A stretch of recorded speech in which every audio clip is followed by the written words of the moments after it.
We've heard of third time's the charm, but seventh time? Well, for Depeche Mode, it really was.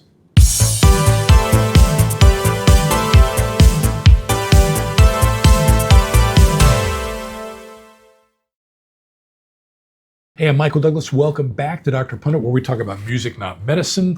And one album by this band, Depeche Mode, how it basically cemented their peak at their career and remains their best known work. Again, it's one of these albums I thought about after listening to my New Romantics playlist on Apple Music. And I'm talking about the band Depeche Mode and their album Violator. Bands don't usually hit their peak on their seventh album.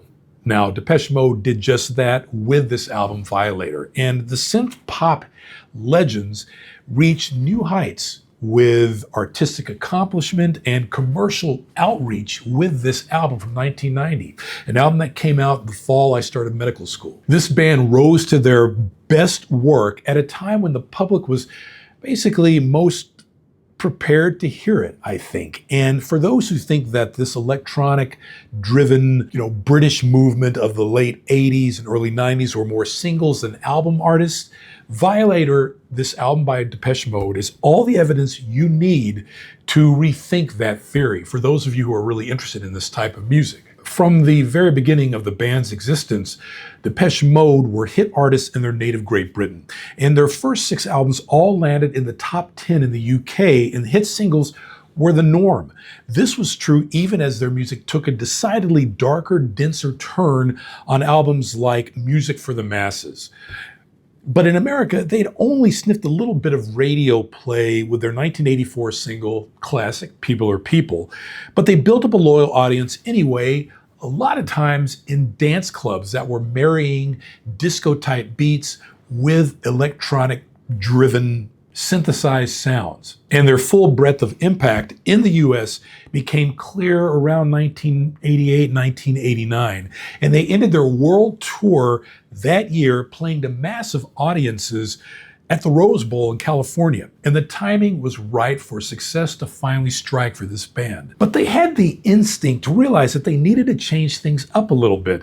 And to that end, they worked for the first time with the producer Mark Ellis, otherwise known as Flood. Ellis encouraged songwriter Martin Gore to alter his usual approach, which made a world of difference in the finished product. Gore had previously delivered demos to the band that were filled out to the extent that not much was needed to finish them off. And for the album Violator, he left his demos far more open-ended. And that allowed for the other band members to contribute their ideas. And it also left plenty of room for band member Alan Wilder and Mark Ellis, or Flood, to deliver and devise suitable atmospherics for each song on the Violator album. Depeche Mode stunned their faithful fans at that time with a guitar-driven first single from that album called Personal Jesus.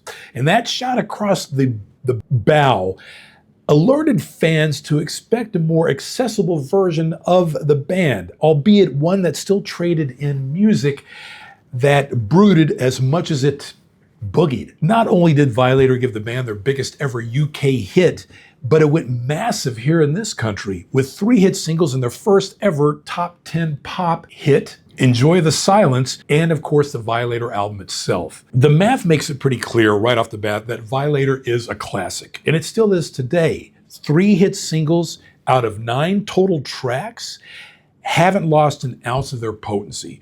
Personal Jesus, huge rhythms, biting lyrics about religious profiteers. Enjoy the Silence, their biggest hit, all pulsing beat, dark romantic vocals by Dave Gahan, and The Policy of Truth, where songwriter Gore makes a devilishly great case in his lyrics for white lies. But the album Violator, I think, goes well beyond that in terms of its excellence.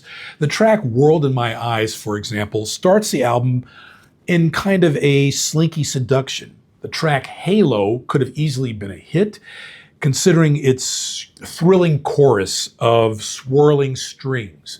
And when the band backs off the pace and leaves some open spaces in the music, they prove every bit as intriguing. And Waiting for the Night and the track Blue Dress Both great songs bring soothing, evocative calmness amidst the stormier songs on the album. The album track Clean ends the album on an ominous kind of note as Gahan's pronouncements about turning the corner are contradicted somewhat by the menacing melody in the track.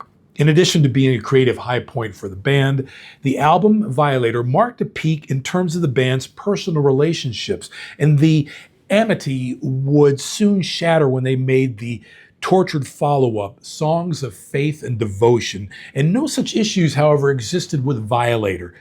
But as Depeche Mode put it all together on a near-perfect album.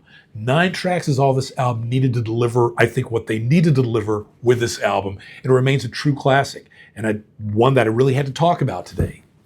I'm Michael Douglas. If you like what you see here on the channel, please don't hesitate to like and subscribe. And as the late, great Barry White always used to say, let the music play, and I'll see you on the next episode.